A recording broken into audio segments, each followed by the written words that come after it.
마음 있는 사람 찬양하시겠습니다.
이번 주에 새로 배우는 찬양 주의 나라가 임할 때 찬양하시겠습니다.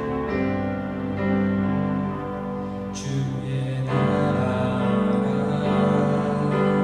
임할 때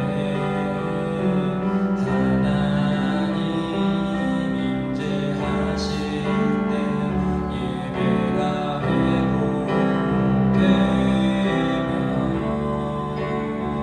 기적을 일어나네.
사도신경으로 신앙을 고백하시겠습니다.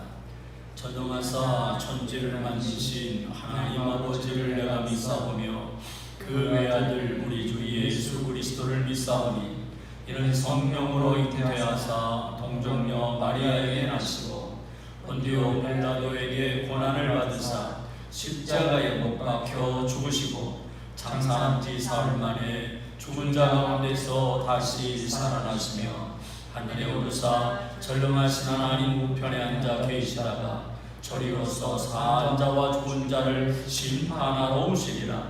성령을 믿사오며 거룩한 공예와 성도가 서로 교통하는 것과 죄를 사하여 주시는 것과 몸이 다시 사는 것과 영원히 사는 것을 믿사옵나이다. 아멘.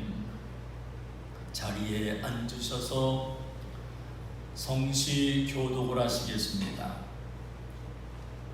나는 여호와를 향하여 말하기를 그는 나의 피난처요 나의 요새요 내가 의뢰하는 하나님이라 하리니 이는 그가 너를 새 사냥꾼의 물본에서와 신한 전염병에서 건지실 것이로다. 그가 너를 그의 깃으로 덮으시리니 네가 그의 날개 아래에 피하리로다. 그의 신실함은 방패와 손방패가 되시나니 그가 너를 위하여 그의 천사들을 명령하사 내 모든 길에서 너를 지키게 하시니라. 하나님이 이르시되 그가 나를 사랑한즉 내가 그를 건지리라. 그가 내 이름을 안즉 내가 그를 높이리라. 아멘. 찬송가 540장으로 영광을 돌리며 봉헌을 하시겠습니다.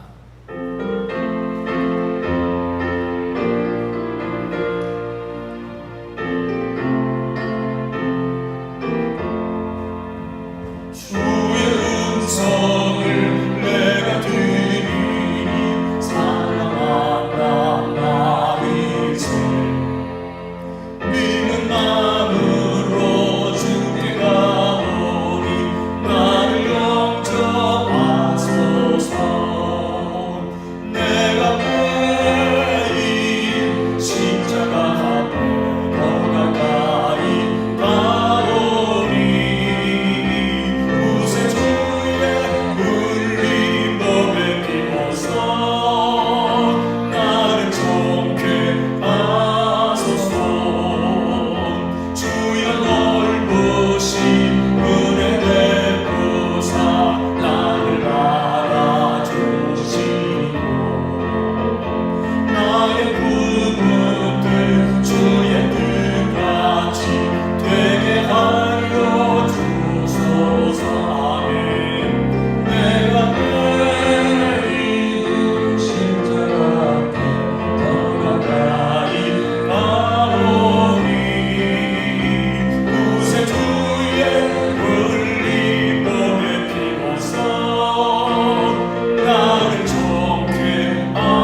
드리겠습니다.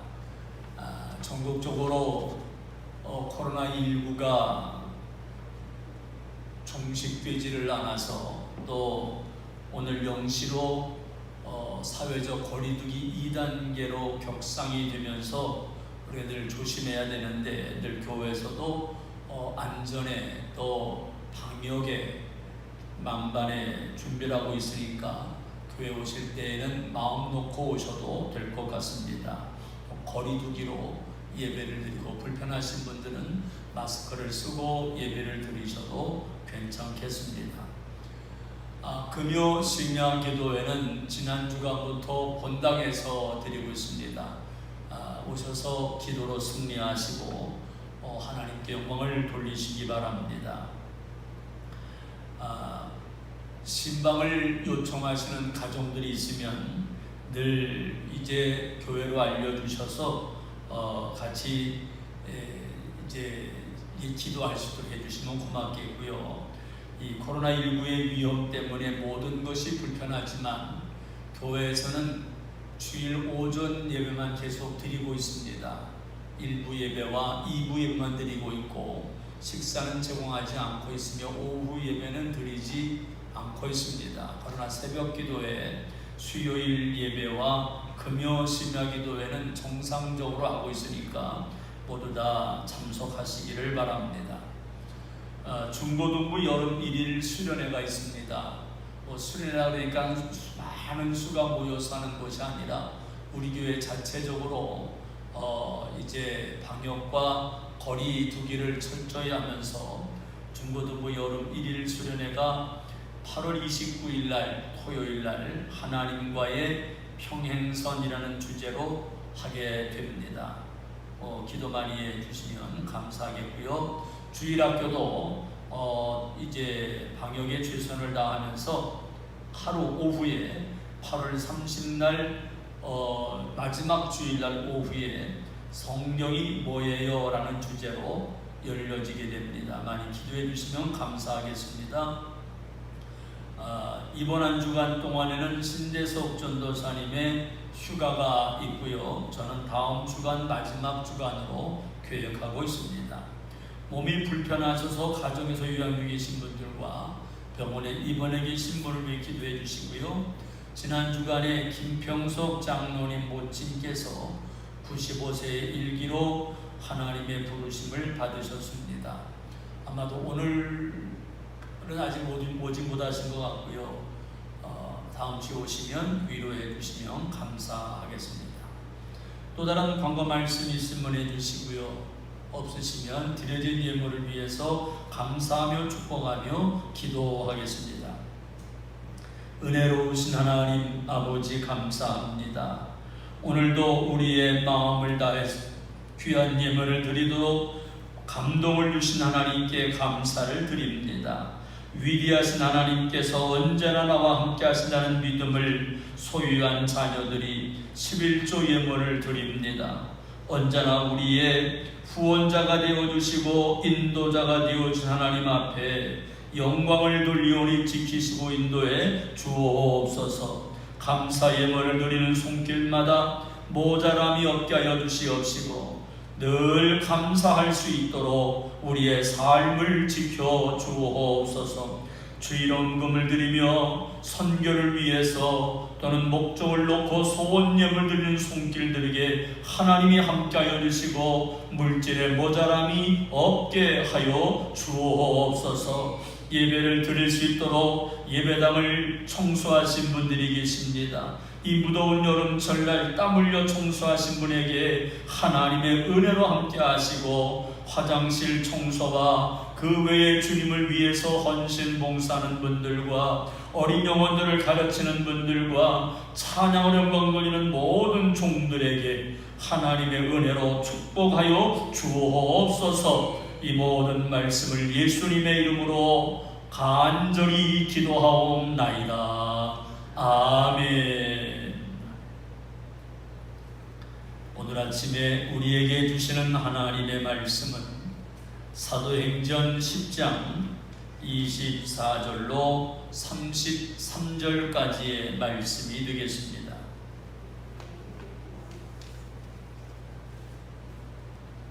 사도행전 10장 24절로 33절까지의 말씀을 제가 받들어 봉독해 올리겠습니다. 이튿날 가이사랴에 들어가니 고넬료가 그의 친척과 가까운 친구들을 모아 기다리더니 마침 베드로가 들어올 때에 고넬료가 맞아 발 앞에 엎드려 절하니 베드로가 일으켜 이르되 일어서라 나도 사람이라 하고 더불어 말하며 들어가 여러 사람이 모인 것을 보고 이르되 유대인으로서 이방인과 교제하며 가까이 하는 것이 위법인 줄 너희도 알거니와 하나님께서 내게 지시하사 아무도 속되다 하거나 깨끗하지 않다 하지 말라 하시기로 부름을 사양하지 아니하고 왔노라. 묻노니 무슨 일로 나를 불렀느냐.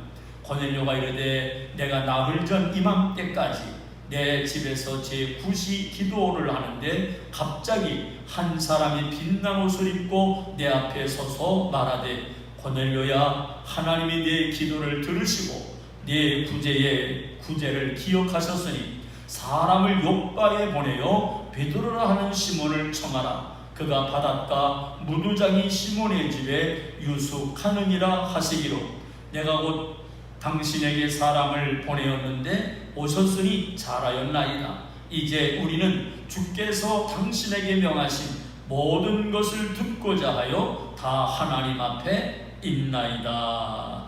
아멘. 선생님 주께서 하는 마음으로 저희가 신나게 Nothing is Impossible 찬양할 테니까요. 모두 박수 쳐주시면서 찬양 들어주시기 바랍니다. 감사합니다.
우리 한번 멀리 쳐다보면서 오늘도 예수님과 함께 승리하세요. 인사 한번 하세요.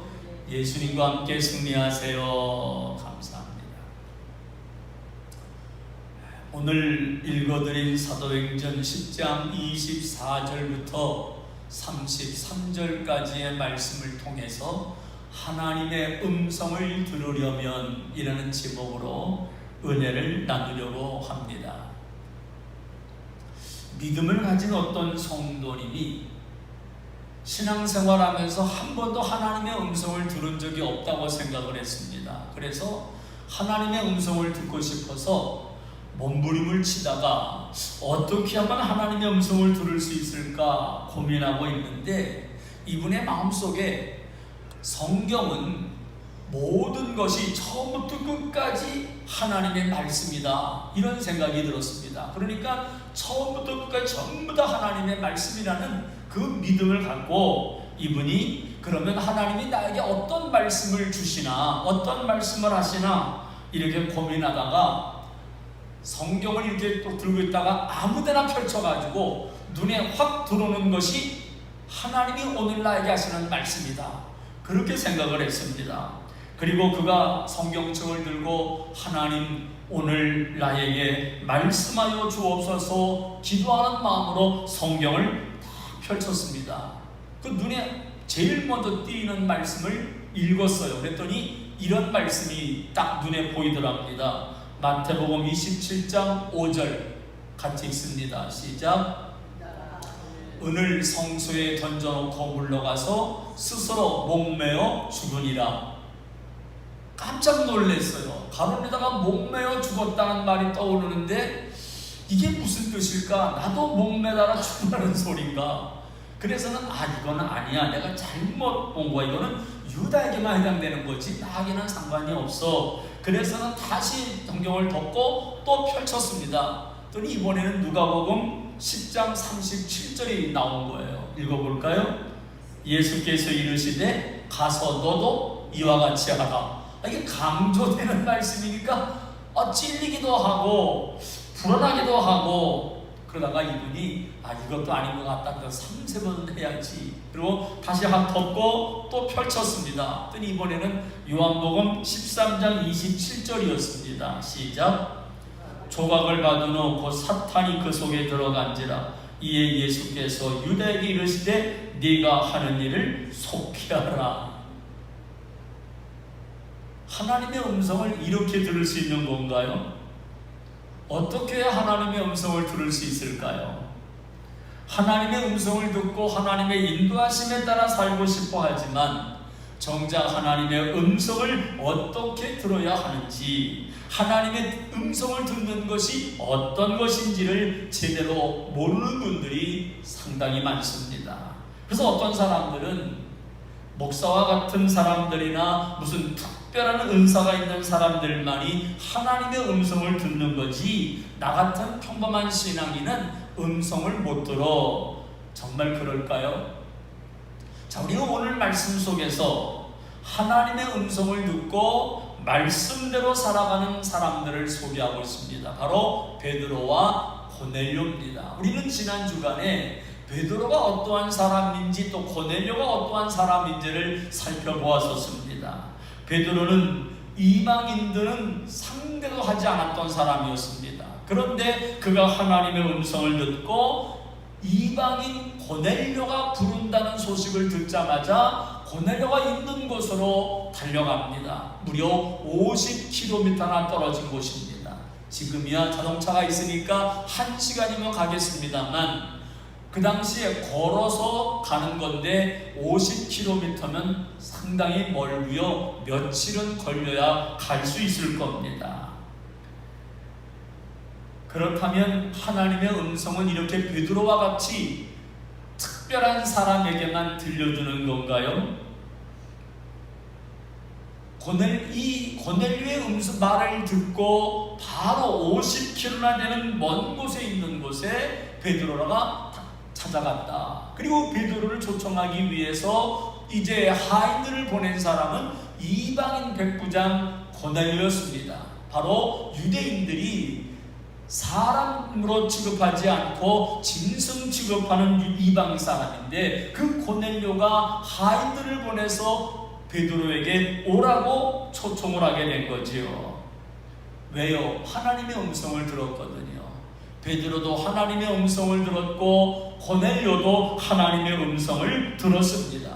정말 이 하나님의 음성은 특별한 사람만 들을 수 있는 것일까요? 누구라도 언제라도 하나님의 음성을 들을 수 있는 줄로 믿습니다.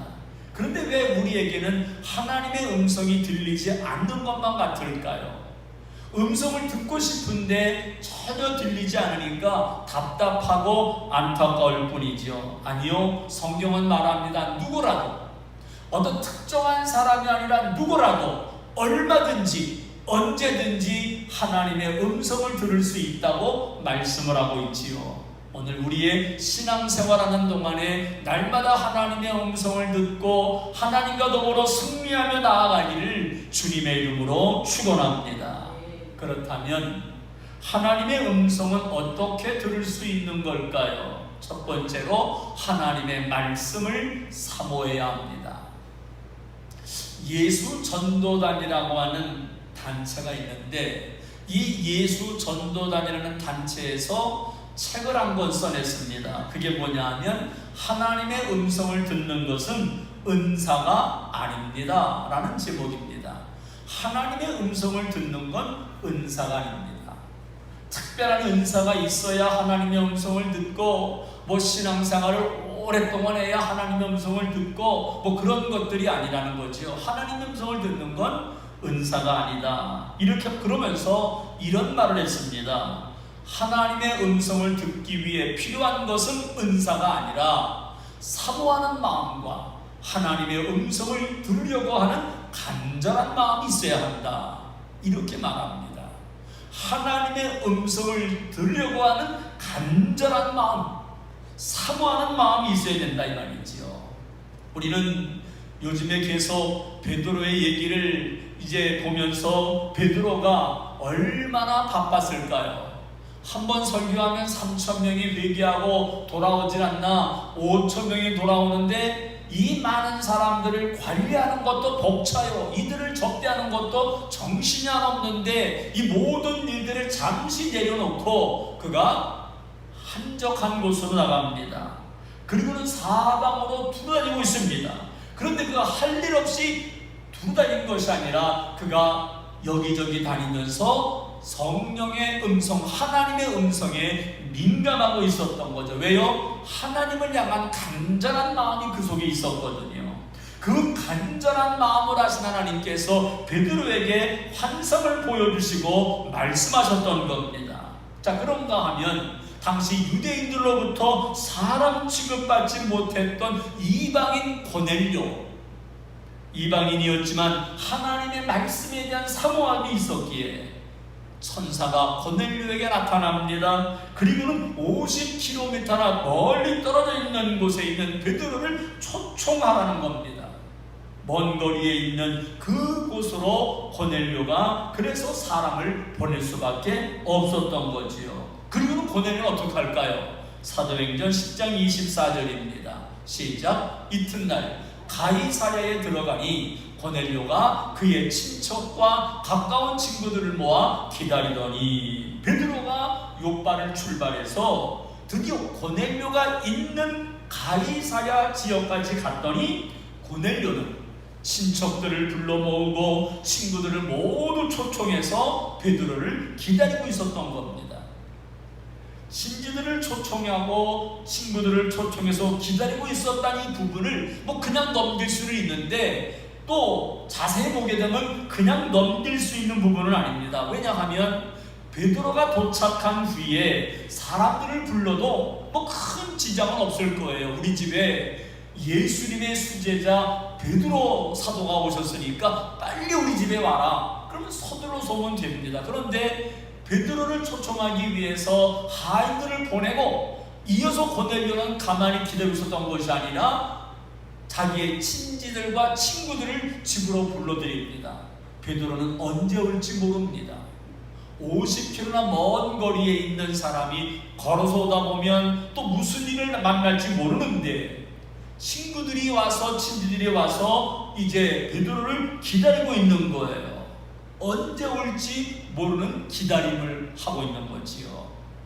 한번 기다리고 있는 사람들의 모습을 상상해 볼까요? 우리는 기다리는데 익숙하지 않습니다. 고넬료가 친척과 친구들을 불렀습니다. 그리고 불편하지 않도록 잘 대접을 합니다. 이게 얼마나 번거로운 일일까요? 모인 손님들에게 식사를 제공하고 잠자리를 제공하고 일일이 물어볼 때마다 답변하고 언제 오느냐 조금만 기다리십시오. 이런 것들이 쉽지 않은 과정이었을 겁니다.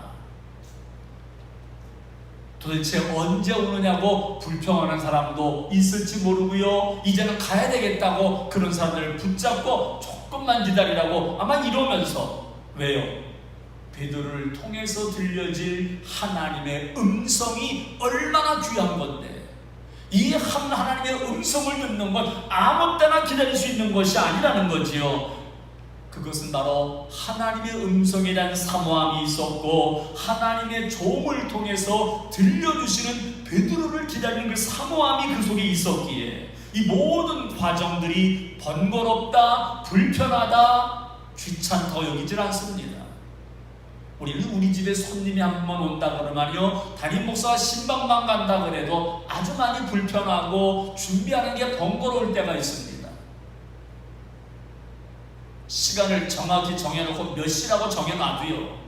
근데 지금 시간을 정해놓은 것이 아니고 지금 50km 되는 거리에서 베드로가 오고 있는 중이고 그 훌륭한 분이 오다 보면 무슨 일을 또 만날지 모르다 보니까 시간은 정해진 것이 아닙니다. 그런데 베드로를 통해 들려질 하나님의 음성에 대한 사모함이 있다 보니까 그 시간들이 조금 더 불편하거나 조금 더 귀찮다거나 번거롭다고 느끼질 않습니다.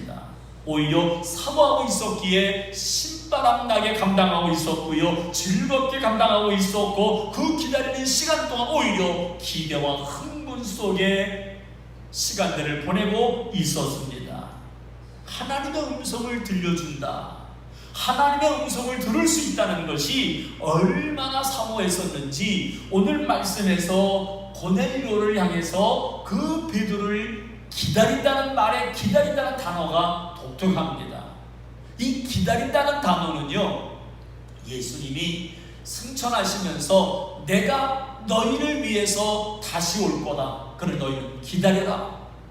이 기다리는 겁니다. 그때부터 제자들은 예수님을 사모하며 기다립니다. 마라나타 아멘 주 예수여 어서 오시옵소서. 그 예수님을 기다리는 기다림. 얼마나 그 당시에 사람들이 예수님을 사모했을까요? 지금 고넬료와 그 집에 있는 사람들이 베드로를 기다리는 기다림이 이 기다림이에요. 얼마나 사모하는지. 하나님의 음성이 너무도 소중했고 하나님의 말씀을 듣기 위해서 사모하는 마음들을 갖고 있었던 겁니다. 오늘 우리도 그래야 되지 않을까요? 하나님의 음성을 듣는다는 생각만이라도 설레는 감동이 그 우리 안에 있어진다면 얼마나 멋질까요? 일주일 동안 생활하다가 우리가 주일날 교회에 와서 예배를 드리고 하나님의 음성을 들을 수 있다. 설레는 마음으로 기다리고 설레는 마음으로 예배를 드린다면 그 말씀 한마디 한마디가 하나님의 음성으로 들려지게 되는 줄로 믿습니다. 그런 마음으로 예배를 드리면 우리의 예배드리는 자세가 우리의 마음이 달라질 거예요. 성경을 보실까요? 예레미야 29장 13절 시작. 너희가 전심으로 나를 찾고 찾으면 나를 만나리라. 하나님은 만날 수 있어요. 언제요? 전심으로 찾고 찾을 때. 그래서 하나님을 만나고 하나님과 함께 걸어가며 함께 승리하는 우리 모두가 되시기를 주님의 이름으로 축원합니다. 더 나아가서 하나님의 음성을 어떻게 들을 수 있을까요? 두 번째로 하나님의 말씀인 성경을 깨달아야 합니다. 종종 이렇게 말씀하시는 분들이 있어요. 목사님, 한 번만이라도 좋으니까 하나님의 음성을 듣고 싶어요. 그러면 제가 그러죠. 아, 그래요? 그러면 하나님이 말씀하신 이 성경을 읽고 묵상하세요. 그럽니다. 그러면 그러죠. 에이, 그런 거 말고요. 아마 무슨 충격적으로 바로 하나님이 막 아무개야 부르는 이 음성을 말하는 것 같습니다. 그런데 우리가 아까 소개해드렸었던 책 하나님의 음성을 듣는 것은 은사가 아닙니다 라는 책을 보게 되면 하나님을 알아가고 하나님의 음성을 듣는데 성경 말씀처럼 유익한 것은 없다, 그렇게 말하고 있습니다. 그만큼 하나님의 말씀이 귀하니까 하나님의 음성을 들으려면 성경을 읽어야 한다는 거죠. 왜요? 성경은 기록된 하나님의 음성이기 때문에 그렇습니다. 많은 사람들이 하나님의 음성 듣는 것을 오해합니다. 그저 환상 중에 갑자기 확 나타나서 내가 그냥 갑자기 눈이 팍 띄고 아무개야 이렇게 부르면은 하나님이 나를 부르시는 거야, 뭐 이런 정도로만 생각하다 보니까 음성이 들리지 않는다고 생각할 때가 있는 거죠. 물론 하나님이 직접 나타나신 경우들이 있습니다. 아브라함에게 그랬죠. 직접 나타나셔서 아브라함아, 아브라함아, 너는 이 장소를 떠나고 내가 너에게 지시할 땅으로 가라. 음성을 직접 나타 들려줍니다. 아니면 천사를 통해서 직접 나타나서 내년 이맘때에 아들을 낳을 거야 직접 보여주기도 합니다. 야곱에게 나타나셨고 모세에게, 여호수아에게, 사무엘에게, 엘리야에게 직접 나타나셔서 음성을 들려주셨습니다. 오늘 베드로도 보면 환상 중에 나타나신 거예요.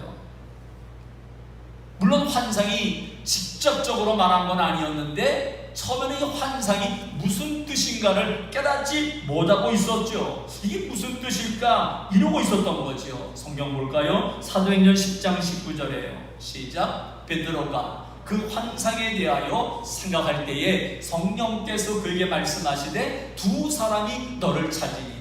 하나님의 환상을 보여주었는데 환상이 무슨 뜻인가를 모르겠어요. 생각하고 있는데 고넬료가 보낸 두 사람이 자기 집으로 와서 자기를 찾는 거지요. 그러나 여전히 하나님의 원하시는 것이, 하나님의 나를 통해 행하시는 것이 무엇인지를 몰랐어요. 그러다가 그 고넬료가 보낸 하인들을 따라서 가이사랴로 가가지고 고넬료를 만난 다음에야 하나님의 음성이 무엇인가를 알았죠. 그 환상이 바로 하나님의 음성이라는 것을 알았던 겁니다. 사도행전 10장 34절 35절입니다. 시작. 입을 열어 말하되 내가 참으로 하나님은 사람의 외모를 보지 아니하시고 각 나라 중 하나님을 경외하며 의를 행하는 사람은 다 받으시는 줄을 깨달았도다. 이제야 깨달았던 거예요. 하나님이 왜 환상을 보여주셨는지 또 성령을 통해서 말씀하셨는지 드디어 이제야 깨닫게 됩니다. 사도행전 10장 28, 29절을 봅니다. 이르되 유대인으로서 이방인과 교제하며 가까이 하는 것이 위법인 줄을 너희도 알거니와 하나님께서 내게 지시하사 아무도 속되다 하거나 깨끗하지 않다 하는 말 하지 말라 하시기로 부름을 사양하지 아니하고 왔노라. 눈노니 무슨 일로 나를 불렀느냐. 비로소 하나님이 보여주셨던 환상의 의미를 알게 된 거예요. 나는 지금까지 더럽고 속된 것은 먹지 않았습니다. 이것은 알고 보았더니 유대인과 이방인을 구별하지 말라. 이 땅의 모든 사람들은 다 하나님의 자녀라는 것을 알게 됐던 거지요. 우리는 종종 꿈을 꾸면 내 마음대로 해석할 때가 있습니다. 우리는 종종 어떤 환상을 보면 내 좋은 방향으로 이해하려고 합니다. 베드로는 그렇지 않았어요. 무슨 뜻인가를 계속해서 성령의 음성을 따라 인도하는 대로 한 걸음 한 걸음 옮기다가 드디어 고넬료를 만나게 되었고, 그리고 환상의 의미가 무엇인지 하나님의 음성이 이것이라는 걸 비로소 알게 된 거죠. 그리고 고넬료를 만나 묻습니다. 나를 왜 불렀습니까?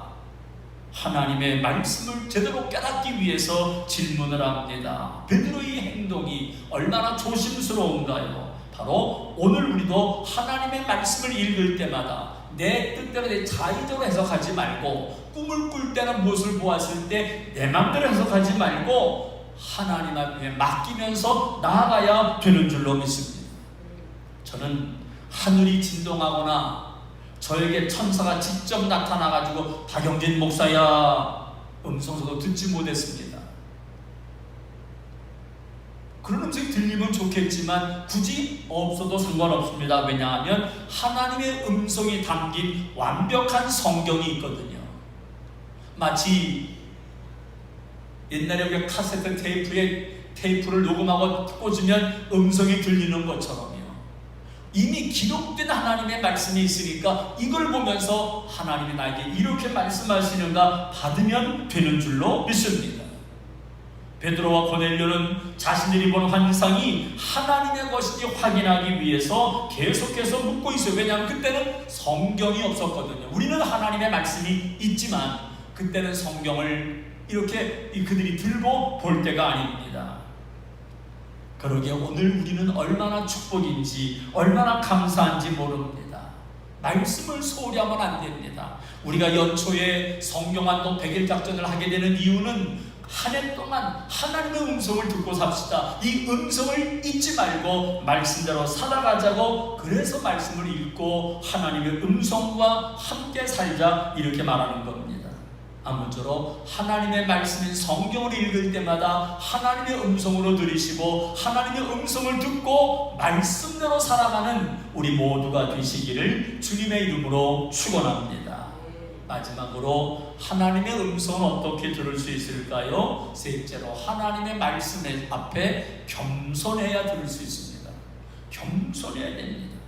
하나님의 음성 듣기를 사모하면서 하나님의 말씀을 묵상하면서 그래야 하나님의 음성을 정확히 들을 수가 있는데, 하나님의 말씀인 성경도 읽지 않으면서 사모하지도 않으면서 또 말씀을 듣지 않으면서 하나님의 음성을 듣기만을 원한다면 이건 무언가 잘못된 거지요.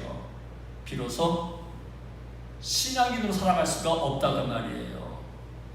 오늘 말씀 앞에서 겸손한 고넬료의 모습을 보십시오. 사도행전 10장 25절입니다. 시작. 마침 베드로가 들어올 때에 고넬료가 맞아 발 앞에 엎드려 절하니. 베드로가 들어오니까 바로 베드로를 보자마자 고넬료가 엎드려 절했습니다. 어서 오세요, 고생하셨습니다, 악수하거나 목례하거나 정중히 대답한 것이 아니라 아예 바짝 엎드렸다. 고넬료가 누구라 그랬어요? 로마 군대의 백부장, 권력이 있는 사람이잖아요. 그런데 자기들의 속국 이스라엘 사람, 그것도 아무런 직업 직책도 없는 평범한 어부에게 절하고 있습니다. 그것도 절한 것이 그냥 보통 절이 아니라 엎드려 절하고 있습니다. 이 엎드렸다는 말을 보게 되면 그 당시에 노예가 주인에게 절할 때 엎드려서 발에 입을 맞출 때 사용하는 엎드림, 그걸 말합니다. 엎드려서 주인의 발에 입을 맞추려면 바짝 엎드려야 되잖아요. 지금 고넬료가 베드로 앞에서 그렇게 바짝 엎드립니다. 왜요? 하나님의 음성을 들려줄 하나님의 전권자, 대리자거든요. 베드로가 위대해서가 아닙니다. 베드로의 입으로 전해질 하나님의 음성을 듣고 싶어서 하나님이 보내신 사람이었기에 엎드려 절을 했던 거지요. 그런 고넬료의 마음은요 계속되고 있습니다. 사도행전 10장 33절을 보세요. 시작. 내가 곧 당신에게 사람을 보내었는데 오셨으니 잘하였나이다. 이제 우리는 주께서 당신에게 명하신 모든 것을 듣고자 하여 다 하나님 앞에 있나이다. 지금 베드로 앞에 있는데 고넬료는 하나님 앞에 있다는 거지요. 하나님의 말씀을 듣는 이 자리, 여기가 바로 하나님 앞에 있는 것이다. 그래서 그런 믿음을 가지고 바짝 엎드려서 겸손을 표현하고 있는 거죠. 오늘 우리가 말씀을 들을 때 이런 마음을 가지고 말씀을 듣는다면 우리의 마음에 와 닿아지는 감동은 다를 줄로 믿습니다. 여러분은 말씀을 들을 때 어떤 마음으로 듣나요? 주여 말씀하옵소서, 종이 듣겠습니다 하는 순종의 마음을 갖고 있나요? 말씀을 들을 때 고넬료와 같이 바짝 엎드려서 그렇게 사모하는 마음이 있나요? 그런데도 정말 하나님의 음성을 한 번도 들은 적이 없나요? 성경을 보시죠. 예레미야 7장 13절입니다. 시작. 여호와의 말씀이니라. 내가 너희에게 말하되 새벽부터 부지런히 말하여도 듣지 아니하였고 너희를 불러도 대답하지 아니하였느니라. 놀랍지 않으세요? 하나님은 새벽부터 말했는데, 수시로 불렀는데 우리는 대답하지도 않았다는 거죠. 고넬료의 접대에 이어서 베드로의 반응도 놀랍습니다. 사도행전 10장 26절을 보세요. 시작. 베드로가 일으켜 이르되 일어서라, 나도 사람이라. 당시 베드로는 대단한 능력을 행했습니다. 그런데 거들먹거리질 않습니다. 오히려 더 낮아짐의 자세로 자신의 신분을 잃어버리지 아니하고 그렇게 겸손하게 행동하는 그 모습을 보게 됩니다. 그 당시에 베드로가 어떤 일을 했습니까? 룻다에 가서는 죽어가는 에냐를 살렸더니 룻다의 모든 사람이 예수님을 믿었어요. 욥바로 갔더니 죽어있었던 도르가를 죽었다가 살렸거든요. 욥바의 산에 다 예수님을 믿었어요. 그런데 그러한 모습들 속에서도 베드로는 흔들리지 아니하고 늘 겸손한 마음이 그 속에 있었던 거죠. 오늘 우리도 고넬료와 같이, 베드로와 같이 늘 겸손함으로 하나님의 말씀을 사모하고 하나님 말씀 앞에 엎드리시기를 주님의 이름으로 축원합니다. 하나님의 음성에 마음이 녹아진 한 분을 소개하려고 합니다. 미국의 커싱이라는 목사님입니다. 시골 마을에서 첫 목회를 시작을 했는데, 시골 마을에 있을 때 정말 자기가 꿈에도 그리던 한 아가씨를 만나고 그 신실한 아내를 통해서 행복이 보장되었다라고 생각을 했습니다. 결혼한 다음에 아내와 함께 번화한 도시 뉴욕으로 목회지를 옮깁니다. 그런데 잘 되었습니다. 그렇게 10년 동안 열심히 목회하고 감사함으로 목회하는데 10년이 지난 어느 날부터 아내가 앓기를 시작을 합니다. 무기력증에 호소를 합니다. 특별한 병명은 없는데 힘이 쫙 빠져나가면서 그냥 잠만 자고 아무것도 못하겠다. 이 무기력증에 빠지는데 큰일 났다 싶어서 도시 생활 때문에 그런가 보다 하고 첫 번째 부임지였던 시골 교회로 아내와 함께 내려갑니다. 그리고 반갑게 맞이해 주었던 시골 교인 교인들과 함께 아내를 위해서 열심히 기도를 했는데, 그런데 아내는 끝내 세상을 떠나고 말았습니다. 이 충격 때문인지 오랜 시간 동안 아내를 감동했기 때문인지 목사님도 이상해지더니 성대에 이상이 왔습니다. 나중에는 말이 나오질 않습니다. 성도들이 눈물로 기도하는데 결국 목사님은 말을 잃어버렸습니다. 말을 할 수가 없는 거예요. 목에서 말이 나오지 않으니까 강단에 설 수가 없고요. 아내가 죽고 목소리는 잃어버리고 사역도 그만두게 되고 모든 것을 다 잃어버렸어요. 이때 커싱 목사님은 생명을 포기하고 싶을 정도로 무기력한 절망감에 빠져서 처절하게 하나님께 기도를 합니다. 하나님의 뜻은 어디 있습니까? 저를 이 땅에 태어나게 하신 이유가 무엇입니까? 정말 그 이유가 있기나 한 것입니까? 아내도 데려가셨으니 차라리 내 목숨도 거두어 주세요. 말도 못하는 병신 같은 육신을 거두어 주세요. 그렇게 모든 것을 포기하고 무력감에 빠진 어느 날 마음속으로 이런 음성이 들리더랍니다. 너는 내 거야. 말 못하는 입술도 내 거고 병든 너의 목숨도 내 거다. 이런 음성을 들으면서 마음이 무너지기를 시작을 합니다.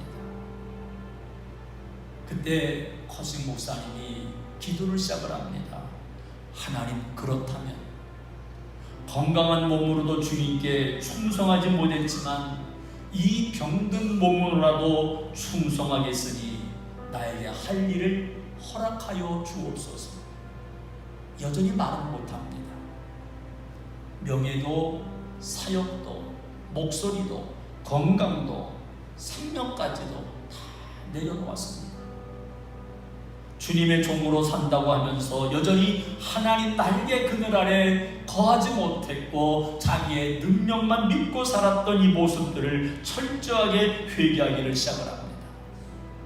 내 목소리를 거두러 가신 하나님, 이 세상에서 그래도 여전히 나를 향해서 하나님은 하실 일이 있을 거라고 생각을 하면서 기도라는 어느 도중에 하나님의 마음에 감동을 주기를 시작을 합니다. 감동이 오는데 도무지 감동을 주체할 길이 없어서 연필을 들고 써나가기를 시작을 했습니다. 그리고 쓴 것이 이런 내용입니다. 주 날개 밑 내가 편안히 쉬네. 밤 깊고 비바람 불어쳐도 아버지께서 날 지켜주시니 거기서 편안히 쉬리로다. 주 날개 밑 평안하다. 그 사랑 끊을 자 뉘뇨. 주 날개 밑 내 쉬는 영혼 영원히 거기서 살리.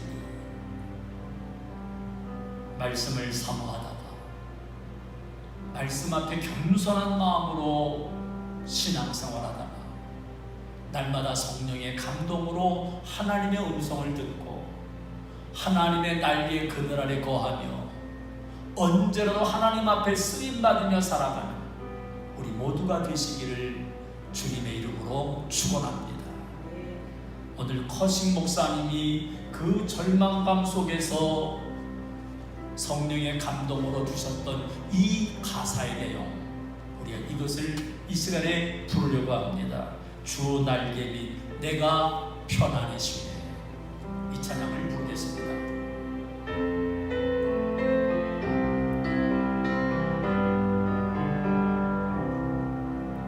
주 날개 밑 내가 편안히 쉬네. 밤 깊고 비바람 몰아쳐도 아버지께서 날 지켜주시니 거기서 편안히 쉬리로다. 주 날개 밑 평안하다. 그 사랑 끊을 자니요. 그 날개 밑 내 쉬는 영혼 영원히 거기서 살리. 주 날개 밑 나의 평안집 되니 거기서 쉬기를 원하노라. 세상이 나를 위로치 못하나 거기서 평안을 누리리. 3절 주 날개 밑 주 날개 밑 참된 기쁨이 있네. 고달픈 세상 길 가는 동안 나 거기 숨어 돌보심을 받고 영원한 안식을 얻으리라. 주 날개 밑 평안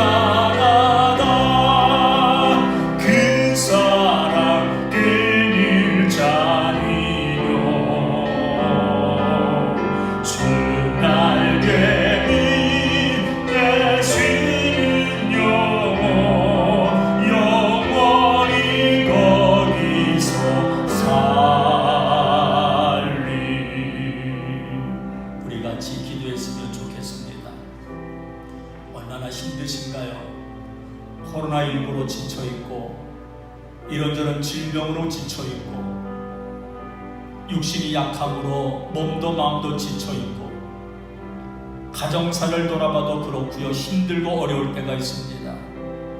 우리는 조금의 건강은 남아있지만 그래도 우리가 거할 것은 주님의 날개 아래에 거하는 것뿐입니다. 거기가 우리의 피난처가 되고 하나님이 우리의 힘이 되고 우리의 용기가 되시거든요.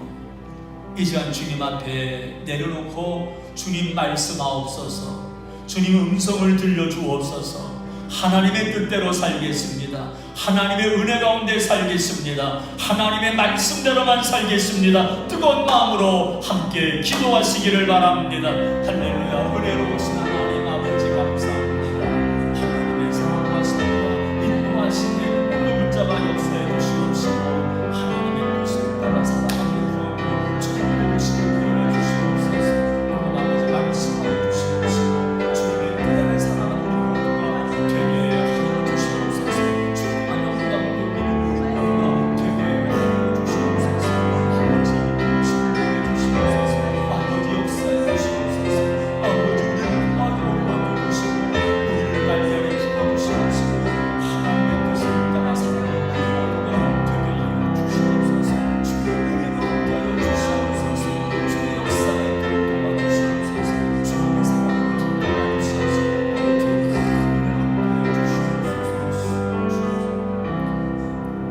주 날개 밑 평안하다 그 사랑 끊일 자리요. 주 날개 밑 내쉬는 영원히 거기 서사. 다같이 우리 일어나셔서 주 날개 밑 주 날개 밑 평안하다 그 사랑 끊일 자리요. 주 날개 밑 내쉬는 영원히 거기서 산 1절 주 날개 밑 내가 편안히 쉬네. 밤 깊고 비바람 불어쳐도 아버지께서 날 지켜주시니 거기서 편안히 쉬니도 2절로 부릅니다.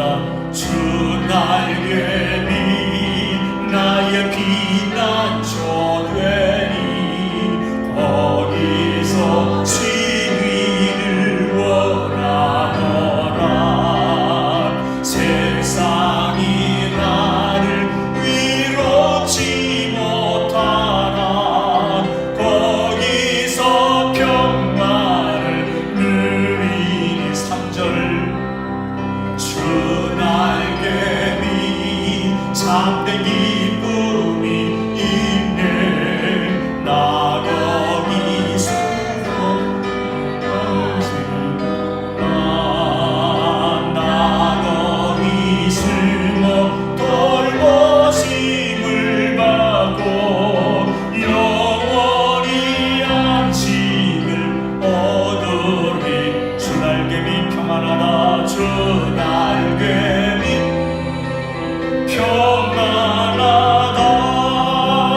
그 사랑 끊을 자리요.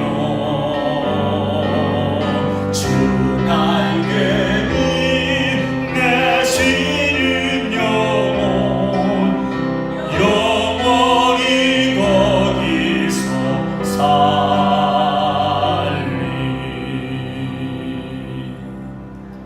하나님 아버지, 많은 사람들이 지쳐 있습니다. 몸도 마음도 영혼도 믿음도 지쳐 있습니다. 하나님, 우리의 피난처가 되시는 하나님 앞으로 달려나가고 내가 너를 사랑한다 음성을 듣고 내가 너와 함께한다 음성을 듣고 너는 내 것이라는 음성을 듣고 살아가는 우리 모두가 되게 하여 주옵소서. 그래서 하나님, 세상을 우리를 위로할 것이 없지만 하나님 안에서 위로받으며 참된 평안을 누리며 살아가게 하여 주시옵시고 영원히 주님의 날개 아래 거하는 우리가 되게 하여 주옵소서.